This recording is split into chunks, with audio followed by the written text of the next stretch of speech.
ಸ್ನೇಹಿತರೆ, ಎಲ್ಲರಿಗೂ ಶ್ರೀ ಸಾಯಿ ಚಾನೆಲ್ಗೆ ಸ್ವಾಗತ. ನಾನು ನನ್ನ ಹಿಂದಿನ ವಿಡಿಯೋದಲ್ಲಿ ಶ್ರೀ ಸಾಯಿ ಸಚ್ಚರಿತ್ರೆಯ 43ನೇ ಅಧ್ಯಾಯವನ್ನು ತಿಳಿಸಿದ್ದೇನೆ. ಈಗಿನ ವಿಡಿಯೋದಲ್ಲಿ ಶ್ರೀ ಸಾಯಿ ಸಚ್ಚರಿತ್ರೆಯ 44ನೇ ಅಧ್ಯಾಯವನ್ನು ತಿಳಿಸಿಕೊಡುತ್ತೇನೆ. ಅಧ್ಯಾಯ 44. ದೇಹ ನಶ್ವರ, ಆತ್ಮವು ಅಮರ. ಶ್ರೀ ಗುರುಭ್ಯೋ ನಮಃ. ಶ್ರೀ ಸಾಯಿನಾಥರು ಮಹಾಸಮಾಧಿಯನ್ನು ಹೊಂದುವ ಮುನ್ನ ಈ ಘಟನೆ ನಡೆಯಿತು. ಯಾವಾಗಲೂ ಬಾಬಾರವರು ಮಸೀದಿಯಲ್ಲಿ ಒಂದು ಇಟ್ಟಿಗೆಯ ಮೇಲೆ ಕೈಯೂರಿ ಕುಳಿತುಕೊಳ್ಳುತ್ತಿದ್ದರು. ರಾತ್ರಿ ಅದರ ಮೇಲೆ ತಲೆ ಇಟ್ಟು ಮಲಗುತ್ತಿದ್ದರು. ಒಮ್ಮೆ ಬಾಬಾ ಮಸೀದಿಯಲ್ಲಿರಲಿಲ್ಲ. ಅಲ್ಲಿ ಸ್ವಚ್ಛ ಮಾಡುತ್ತಿದ್ದ ಹುಡುಗನೊಬ್ಬ ಆ ಇಟ್ಟಿಗೆಯನ್ನು ಕೈಯಲ್ಲಿಟ್ಟುಕೊಂಡು ಅದರ ತಳವನ್ನು ಗುಡಿಸಿ ಹಾಕುವಾಗ ಅಕಸ್ಮಾತಾಗಿ ಕೈ ಜಾರಿ ಅದು ಕೆಳಗೆ ಬಿದ್ದು 2 ಭಾಗವಾಯಿತು. ಬಾಬಾ ಅವರಿಗೆ ಇಟ್ಟಿಗೆ ಒಡೆದ ವಿಷಯ ತಿಳಿಯಿತು. ಅವರ ಕಣ್ಣೀರು ತುಂಬಿತು.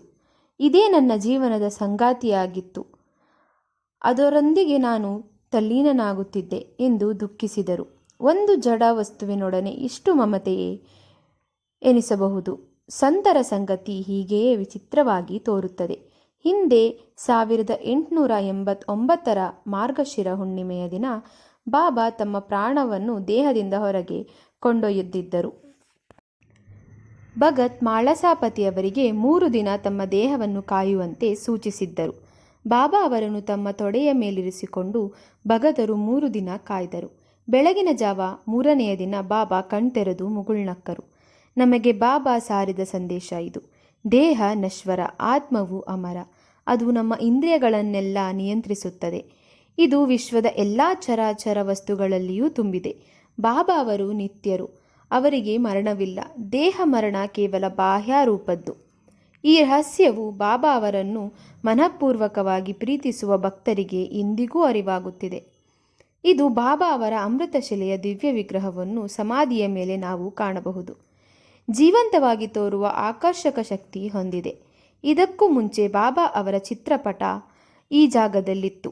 ಈಗಲೂ ತಮ್ಮ ಭಕ್ತರ ಯೋಗಕ್ಷೇಮವನ್ನು ಬಾಬಾ ನೋಡಿ ರಕ್ಷಿಸುತ್ತಾ ಬಂದಿದ್ದಾರೆ. ತಮ್ಮ ಭಕ್ತ ಬಾಪು ಸಾಹೇಬ ಜೋಗರಿಗೆ ಬಾಬಾ ಅವರು ಸನ್ಯಾಸ ದೀಕ್ಷೆ ನೀಡಿದರು. 1909ರಲ್ಲಿ ಸರ್ಕಾರಿ ಕೆಲಸದಿಂದ ನಿವೃತ್ತರಾದ ನಂತರ ಜೋಗ ದಂಪತಿಗಳು ಶಿರಡಿಯಲ್ಲಿದ್ದರು. ಅವರೇ ಬಾಬಾ ಅವರಿಗೆ ಆರತಿ ಪೂಜೆ ಸಲ್ಲಿಸುತ್ತಿದ್ದರು.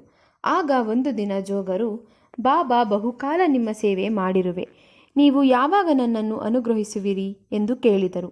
ಆಗ ಬಾಬಾ, ನೀನು ಸನ್ಯಾಸ ಸ್ವೀಕರಿಸು, ನಿನ್ನ ಪಾಪಗಳು ಸುಟ್ಟು ಬೂದಿಯಾಗುತ್ತವೆ, ಇದರಿಂದ ನಿನ್ನ ಕರ್ಮವೂ ಸವಿಯುತ್ತದೆ ಎಂದು ತಿಳಿಸಿದರು. ಅಂದಿನಿಂದ ಅವರು ಸನ್ಯಾಸಾಶ್ರಮ ಸ್ವೀಕರಿಸಿ ತಮ್ಮ ಗುರಿ ಸಾಧಿಸಿದರು ಎಂಬಲ್ಲಿಗೆ ಶ್ರೀ ಸಾಯಿ ಸಚ್ಚರಿತ್ರೆಯ 44ನೇ ಅಧ್ಯಾಯವು ಸಂಪೂರ್ಣವಾಯಿತು. ಶ್ರೀ ಸಾಯಿನಾಥಾಯ ನಮಃ. ನಾನು ನನ್ನ ಮುಂದಿನ ವಿಡಿಯೋದಲ್ಲಿ ಶ್ರೀ ಸಾಯಿ ಸಚ್ಚರಿತ್ರೆಯ 45ನೇ ಅಧ್ಯಾಯವನ್ನು ತಿಳಿಸಿಕೊಡುತ್ತೇನೆ. ಈ ವಿಡಿಯೋ ನಿಮಗೆ ಇಷ್ಟವಾಗಿದ್ದಲ್ಲಿ ಲೈಕ್ ಮಾಡಿ, ಶೇರ್ ಮಾಡಿ ಹಾಗೂ ಶ್ರೀ ಸಾಯಿ ಚಾನಲನ್ನು ಸಬ್ಸ್ಕ್ರೈಬ್ ಮಾಡಿ. ಶ್ರೀ ಸಾಯಿನಾಥಾಯ ಮಂಗಳಂ.